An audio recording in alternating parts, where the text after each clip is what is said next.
The summer sun burned across the western frontier, as Jack Mercer guided his horse through a lonely stretch of desert. Dust rose behind him with every step, while distant mountains shimmered beneath the heat. For nearly 15 years, Jack had worked as a bounty hunter. He had tracked killers across frozen valleys, hunted outlaws through canyons, and survived places where most men wouldn't last a single night. Nothing surprised him anymore. At least, that was what he believed. 3 days earlier he had completed a difficult bounty job in Arizona territory. The outlaw had been delivered to the authorities, and for the first time in months, Jack had nowhere he needed to be. While passing through a trading post, he overheard a strange conversation between two travelers. They spoke about a town called Silver Creek. According to them, something impossible had happened there.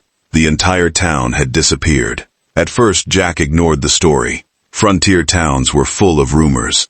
Every week someone claimed to have seen ghosts, hidden treasure, or monsters in the hills. But then he noticed something unusual. The two men looked genuinely frightened, not excited, not amused. Frightened, that caught his attention. Now, after 2 days of riding, Silver Creek finally appeared on the horizon. The town sat in a valley surrounded by rocky hills.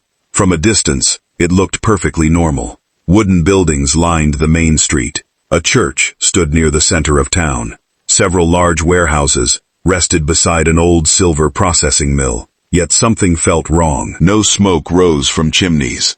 No horses moved through the streets. No sounds reached him. Silence covered the valley. Jack slowed his horse. A strange feeling settled in his stomach. The closer he got, the quieter everything became. When he finally entered town, he immediately understood why the travelers had looked so disturbed. The place was empty, completely empty. His horse walked slowly down the center of the street, while wooden signs creaked in the wind. Above him, every building stood exactly where it should. Nothing appeared damaged. Nothing appeared abandoned. Yet there wasn't a single person anywhere. Jack stopped outside the general store and listened. Nothing. Not a voice. Not a footstep. Not even a barking dog. He climbed down from his horse and entered the store. The door opened with a loud creak. Inside, shelves remained fully stocked. Food sat untouched. A cash register rested on the counter. A shopping basket lay on the floor, as though someone had dropped it and never returned. Jack slowly walked through the building. No bodies. No signs of violence. No explanation. After leaving the store, he continued exploring. The barber shop looked even stranger. A towel remained draped across a chair. A shaving brush sat beside a bowl of dried soap. The room looked as though a customer had stood up in the middle of a haircut and vanished. Next came the schoolhouse. Children's books remained open on desks.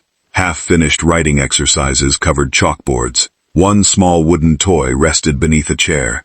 Jack picked it up. Dust had barely begun gathering on it. Whatever happened here couldn't have been very long ago. As the afternoon passed, his confusion grew. Everywhere he looked, he found evidence of interrupted lives. A blacksmith's hammer sat beside a half-finished horseshoe. Laundry still hung outside several homes. A pot of dried stew remained on a stove inside one house. Silver Creek looked frozen in time. By late afternoon, Jack reached the town saloon.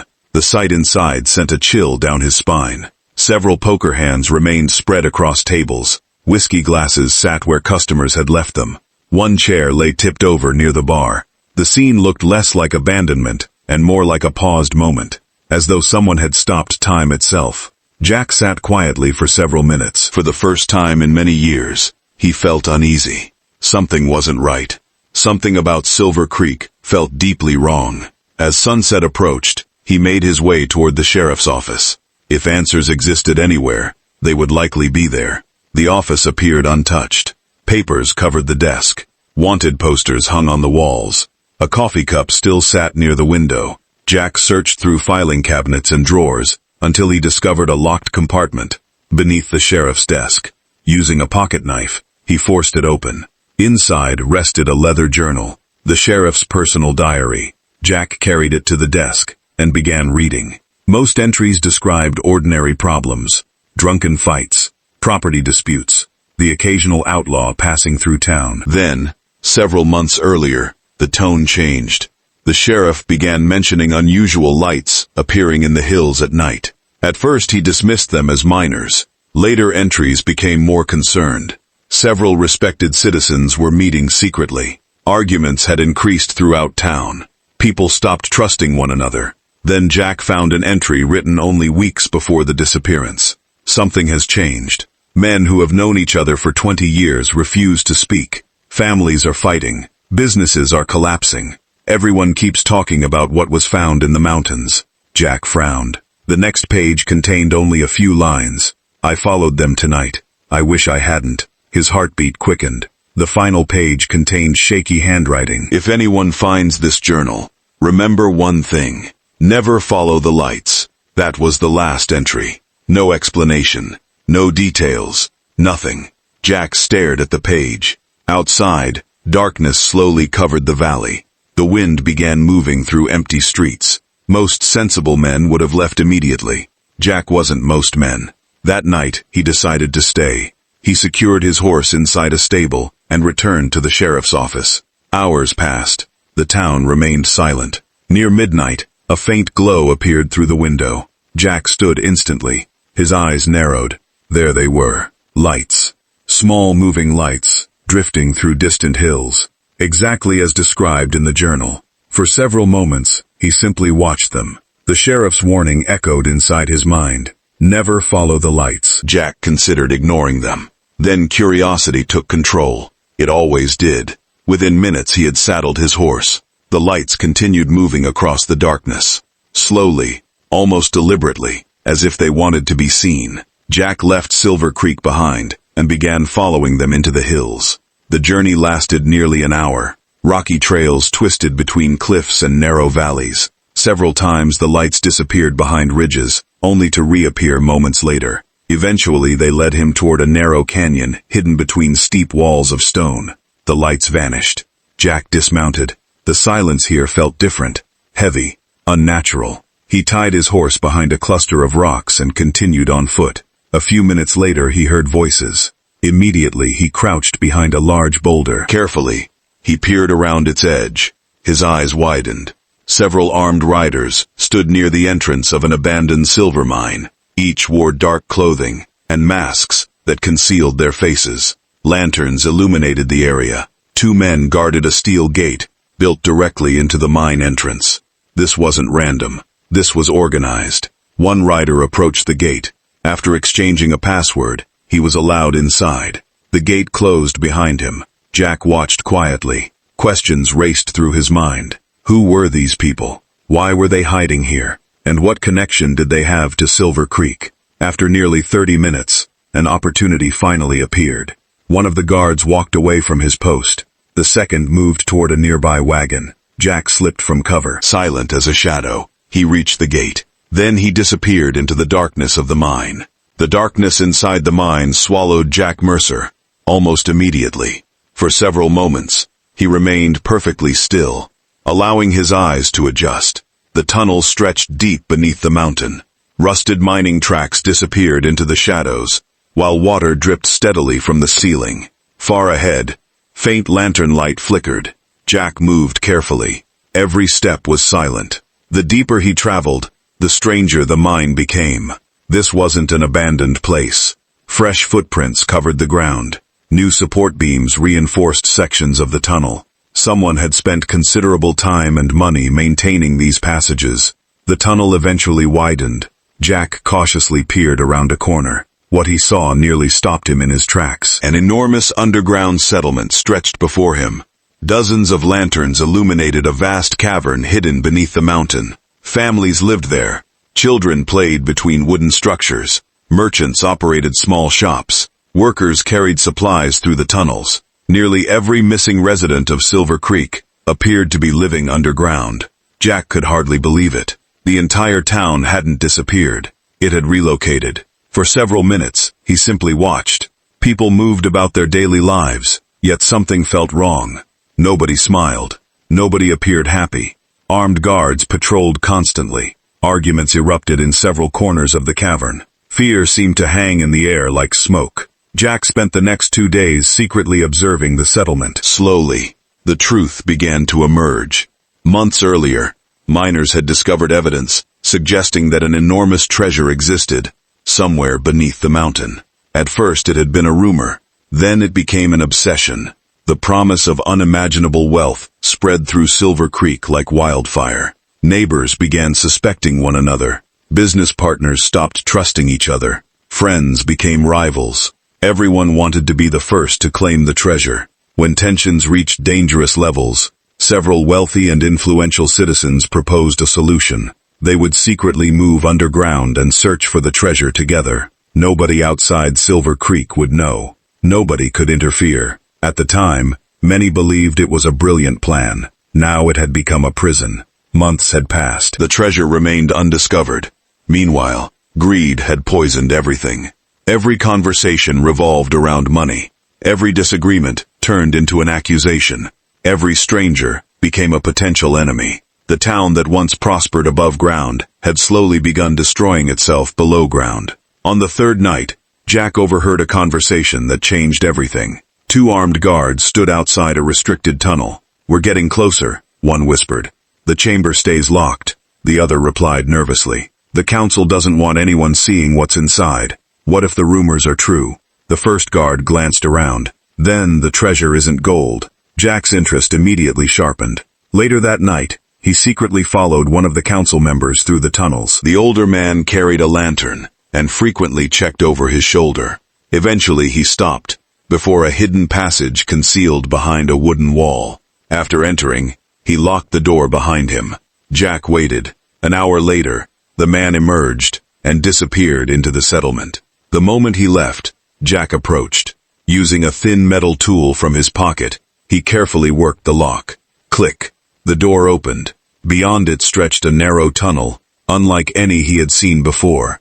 The walls appeared reinforced and carefully maintained. Someone wanted this place protected. The passage ended at a massive steel door. To Jack's surprise, it wasn't locked. Slowly, he pushed it open.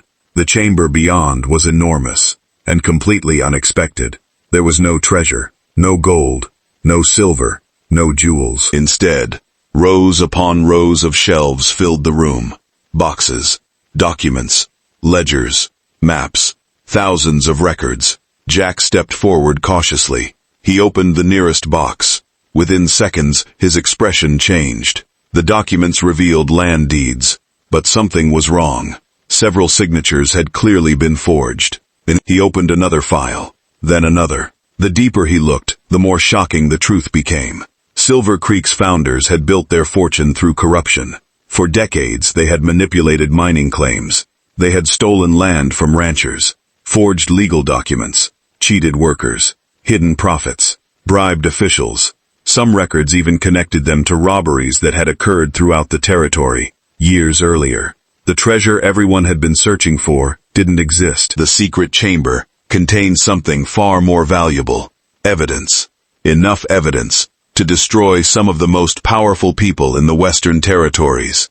Suddenly a voice echoed behind him. "You should have left town when you had the chance." Jack turned instantly. 3 armed men stood in the doorway. Behind them was Walter Grayson, the wealthiest man in Silver Creek, and apparently the leader of the entire operation. Walter slowly stepped forward. His gray suit looked strangely clean compared to everyone else's. "You know too much now."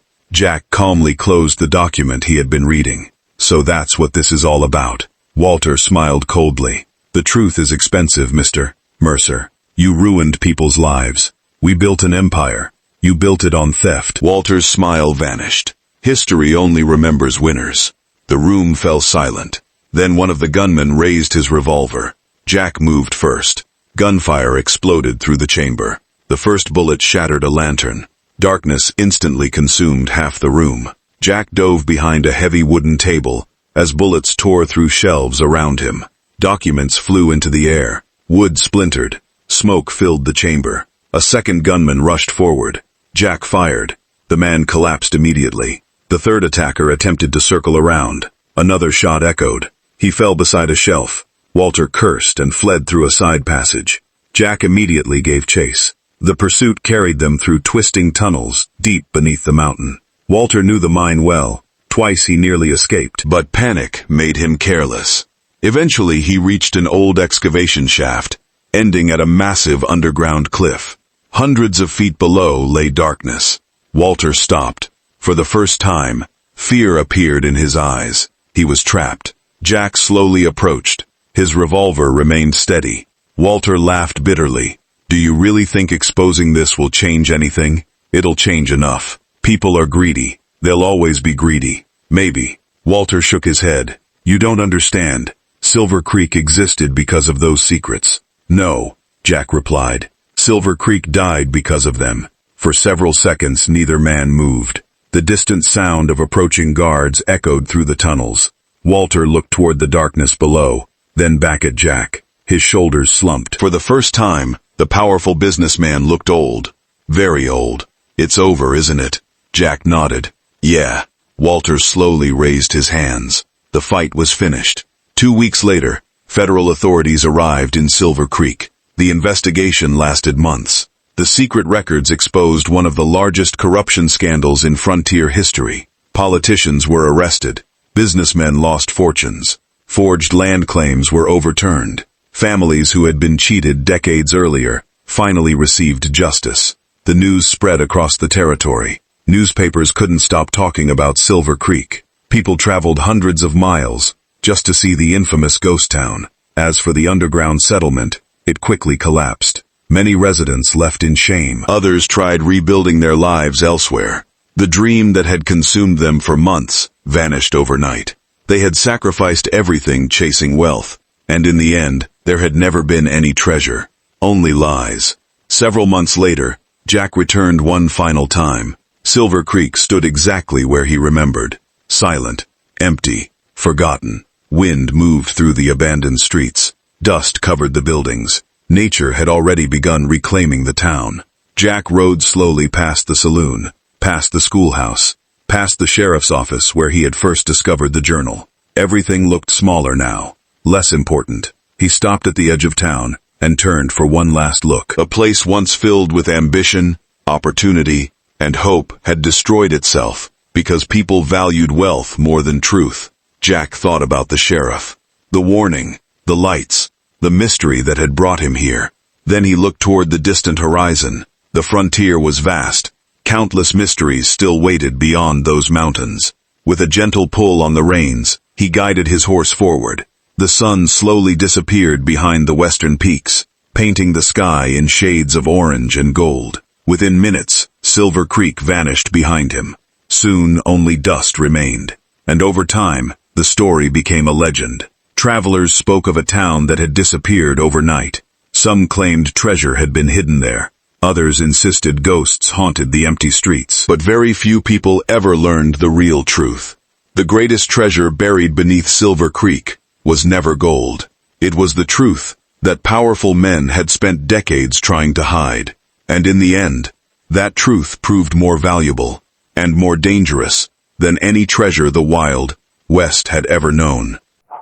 Friends, if you enjoy this Wild West mystery and adventure, let me know in the comments below.